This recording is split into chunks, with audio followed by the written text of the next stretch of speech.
على رسوله الكريم أما بعد فأعوذ بالله من الشيطان الرجيم بسم الله الرحمن الرحيم فاذكروا آلاء الله لعلكم تفلحون صدق الله مولانا العظيم وصدق رسوله النبي الأمين الكريم أعوذ بالله من الشيطان الرجيم إن الله وملائكته يصلون على النبي يا أيها الذين آمنوا صلوا عليه وسلموا تسليما نبيك اللهم صل على سيدنا ومولانا محمد وعلى آله وأصحابه أجمعين وبارك وسلم صلاة وسلاما عليك يا رسول الله صلاة وسلاما عليك يا حبيب الله صلى الله تعالى عليك وسلم. معزز سامعین محترم، آپ حضرات اپنی ماتھے کی آنکھوں سے جس نظارے کو اور جس پرکیف ماحول کو دیکھ رہے ہیں، ایک جانب ہم ان مہربانیوں کو دیکھیں اور دوسری طرف ہم اپنے حالات، اپنے گھریلو، خاندانی اور برادری کے ماحول کو دیکھیں تو ہمیں اندازہ ہوگا کہ بزرگوں کی نگاہ نے ہمیں کس پستی سے اٹھایا اور کس بلندی پہ جا کر کے فائز کیا ہے. سبحان اللہ.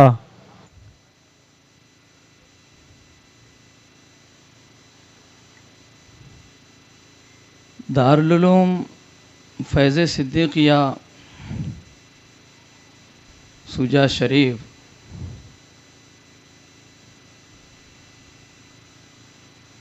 حضور پیر صاحب قبلہ کے والد گرامی حضور پیر طریقت سید قطب عالم شاہ جیلانی اور دادا میاں رحمۃ اللہ علیہ کے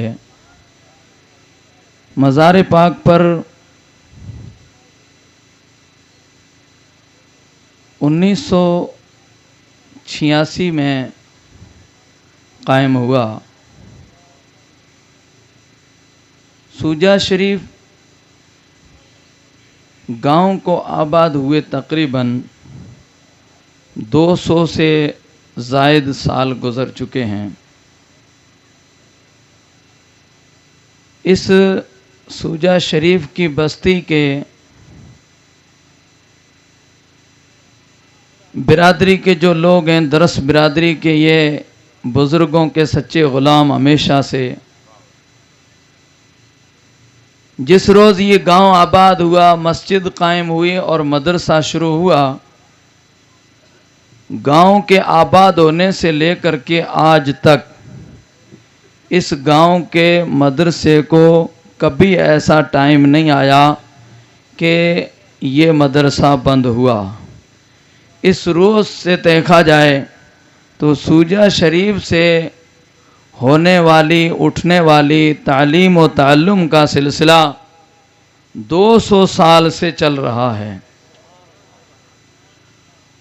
اور حضور پیر صاحب قبلہ کے پردادا حضرت پیر الحاج سید علامہ احمد شاہ جیلانی قادری باڑمیری سبحان اللہ رحمۃ اللہ تعالی علیہ، جو اپنے وقت کے جید عالم، پیر طریقت اور بہت ساری کتابوں کے مصنف اور تا زندگی مدرسہ چلانے والے بہت اعلیٰ اور ٹاپ کے مدرس رہے. سبحان اللہ. ان کا وصال